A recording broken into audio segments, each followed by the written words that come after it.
Hey everybody, welcome back to the tanning series. I'm William Smith, and this is a video with Kentucky Traditional Leather and Forge.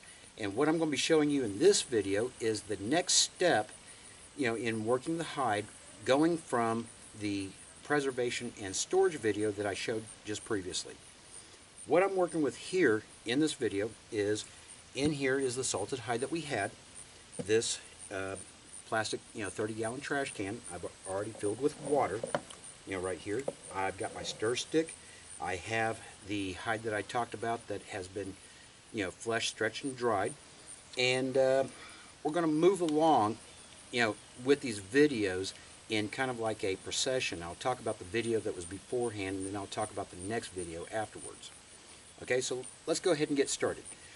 What I've done is I have already filled this barrel up to about here. So you might say about 25 gallons or so. I've left room for the hides that I'm going to add, to it. What we want to do is the hides that we had, preserved and stored, we're going to get them ready for continuation of the tanning. So if you had a frozen hide, what you're going to want to do, take it out of the freezer. You can let it thaw out just a bit, or you can take it while still frozen, basically empty it out into the trash can, with the water. The water will help it, basically, thaw it out, and that way you don't have something, thawing and creating a lot of water wherever you're storing the hide out, for it. Okay, but let's go ahead with this one. This being the salted hide, for what we're going to do, we're going to first shake the hide, get as much salt out as possible, for it. Then we're going to take the hide, place it in the barrel of water, okay, and with the barrel of water, what we're going to do, my preference is to sit down and use, Dawn liquid detergent, because this, basically helps clean off any dirt, helps with a lot of the fat and grease that's onto it. And it's also what's called a non-ionic surfactant, which means it's a tension reducer. So, adding just a little bit.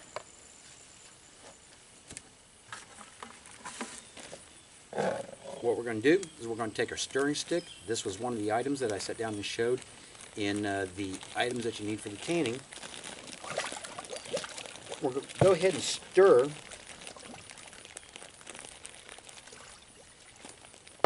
And we're going to try to rinse out or wash out all that salt that we had in the first part. You have to remember, we still have every single bit on the hide except for what we trimmed, which was the big fat parts. So in other words, we're going to have to set down, rehydrate this hide back because we dried it out.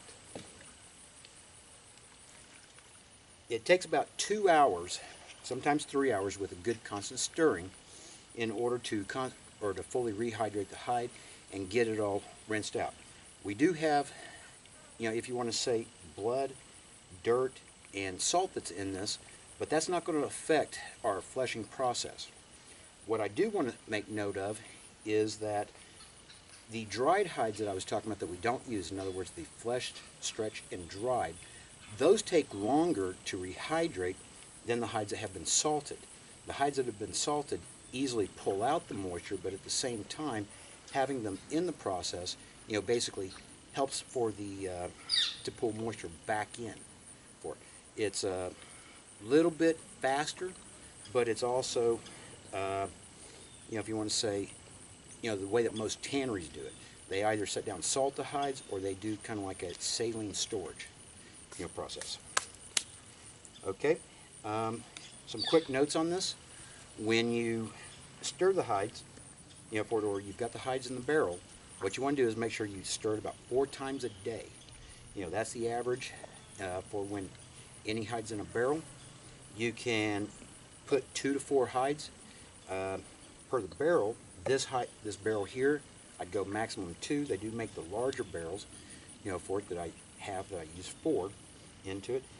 And if the hides are going to be in here, say like overnight, in other words, you get to your hides late evening, you've been working during the day, what you want to do is you don't want the flesh side of the hide exposed up because it's going to dry out. What you want to do is you want to put it hair up so that the hide will not dry overnight. You don't really want to have the hide, if you want to say, in the sun like this, and you want to keep it in the shade as much as possible. So, basically a covered porch, inside of a barn, anything of that nature for it. Probably the best note that I can tell people is once you get the hide fully rehydrated,